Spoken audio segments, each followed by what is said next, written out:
All right, hello, wine-drinking people. Time for more of what I've had to drink yesterday, and our good friends from Antinori Vineyards were in.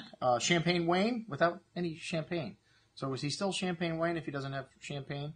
Anyways, our good friend that works for Antinori. And Harris Perk was up first, and this is Antinori's property in Chile, which he is now the sole owner of. The Antinori family, 600 years of winemaking history, taking over the world of wine. Pretty much everywhere that there is fine wine made on the earth today. Probably even China. He's got a project. I don't know, but I wouldn't put it past Piero Antinori. And well, his three daughters now taking over the property and doing a pretty damn good job. I have to say, these wines were all very good. And you look at Antinori, he covers all the price points and makes outstanding quality wines for the money. This Sauvignon Blanc, Gran Reserva, had a nice amount of that green peppercorn kind of note to the melon and papaya fruit on the nose. Pretty floral notes and kind of herbal highlights there as well. Bright and fresh on the tongue with a lovely white grapefruit, citrus, green melon fruit, a nice tangy finish. Something we love about Sauvignon Blanc. Leaves the tongue salivating for food, a light briny note there for $10.50. We have this wine in the store. We have other wines from Harris Perk also. Some of the best values you'll find in that $10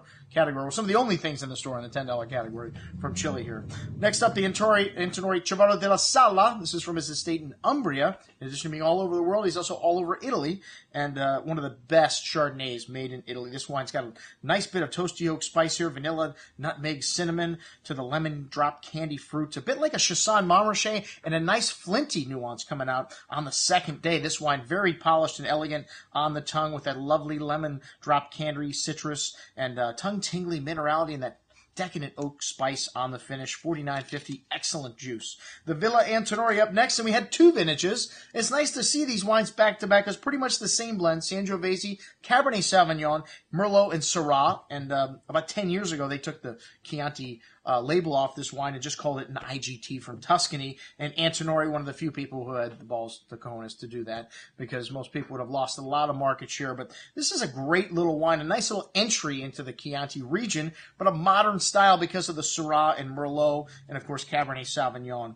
And the 11, much more forward and fruity. The 10, showing the structure and the depth of that vintage, even in this entry-level style Chianti. This wine had a lot more earthy notes to it, kind of mushroom nuance, dark cocoa, tobacco spice to that dark cherry berry fruit. A big chewy wine on the palate with excellent structure and depth here. This wine showing some tannins on the finish. And like I said, that nice structure and depth of the 2010 vintage. The 11, much more forward and fruity. The nose very different. Didn't have that earthy component or nearly as much of it. And soft, silky tannins, a little lighter style. But both of these wines good. I gave the edge out to the 2010 just because I like that style better. If you like a shorter finish with more fruit, the 2011 may be for you. And then the Tenuta Guadaltasso Il Boccato, not this Guadaltasso, which is their top wine and one of the top wines made in Bulgaria. This is the entry level, which you're starting to see a lot of stuff coming out of Bulgaria now in that under $30 category, and just an excellent value if you like Bordeaux-style wines, a blend of Cabernet Merlot and Syrah. Lovely dark currant and cassis-like fruit with dark chocolate, mocha, damp black earth. Nice complexity here on the nose with a good amount of that ripe plum and cherry fruit showing through on the tongue with notes of dark chocolate spice, some loamy, earthy character there. Smooth tannins, a lovely balance in this wine. And like I said, $27, a really good little bottle of Bordeaux-style blend from Bulgaria. Then up the Marchesi Antinori Chianti Classico Reserva 2009, which this is a really forward and juicy vintage, a blend of 10% Cabernet Sauvignon thrown in with a Sangiovese here, giving the wine a little more structure, a good amount of ripe cherry and plum fruit here with some dried herbs, spice, fresh floral notes. This wine's got a good amount of that sweet berry fruit here on the tongue with a host of that fresh earth and mushroom nuance that you get from Tuscan wines. And good grip on the palate. This wine's got nice balance and excellent Chianti Classico Reserva at $27. And then a wine that we can't talk about because it's on premise only, which is something that doesn't exist in certain states, like New York, for instance. They said, no, everybody can have it if it's